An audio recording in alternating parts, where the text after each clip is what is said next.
I do think it's too high.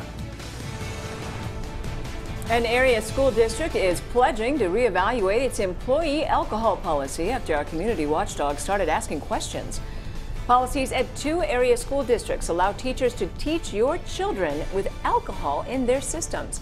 Good evening, I'm Ann Carter. I'm Josh Smith. Sarah Diamond has the night off. Our community watchdog started investigating district alcohol policies after a Washington County, Tennessee teacher lost her job for reportedly showing up to work under the influence. Nate Morbido found out Washington County teachers can technically have a drink before school and get away with it. In Carter County, some can have multiple drinks. Listen, that may not be the intent, but that's the way these policies are written. Both policies are unusual for this area. Our analysis revealed most school districts in Northeast Tennessee prohibit drinking 4 hours before reporting to work or having a measurable amount of alcohol in an employee's system. Washington County recently approved a new policy that sets an elevated cap right before what it considers impairment. Carter County's level is even higher.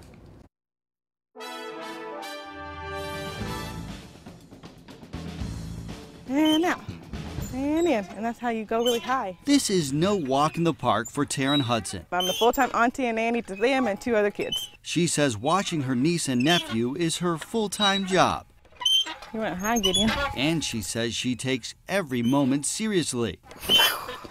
Keep pushing your legs, Gideon. Imagine her surprise. I won't drink and watch these kids. When we told her teachers in 2 area school districts can technically show up to school with alcohol in their system. I didn't think you were being for real, to be honest. That's even a question. This is Washington County's drug and alcohol testing policy, implemented in March and used for the first time a month later, when the district said a teacher tested above the .04 BAC limit. We believe it's a good policy.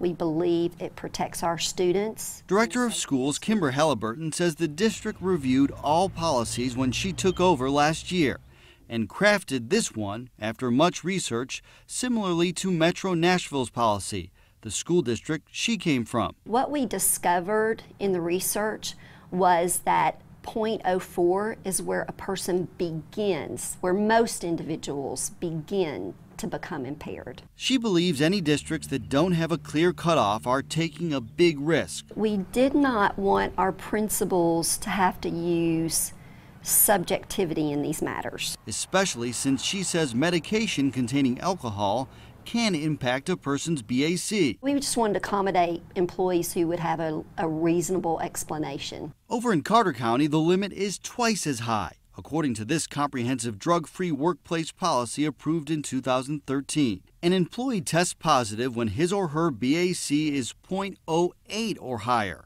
the legal limit for driving a car. It does concern me in the fact that it's probably too high. Director of Schools Dr. Kevin Ward told us today the district crafted its policy from another Tennessee county and has never had to use the specific alcohol portion of it. Still, he's pledging to now reevaluate the .08 limit. Now that's been brought to our attention, I definitely think that it's something we need to have a discussion. We will.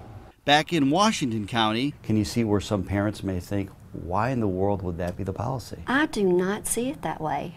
I see it as if an employee has a reasonable explanation, and given that people do take medication, we have to have some sort of objective number. Halliburton says there are no plans to change this policy. You're not condoning a teacher having a drink before they come to school, are you? Absolutely not. But again, we have to have a threshold that makes it more objective.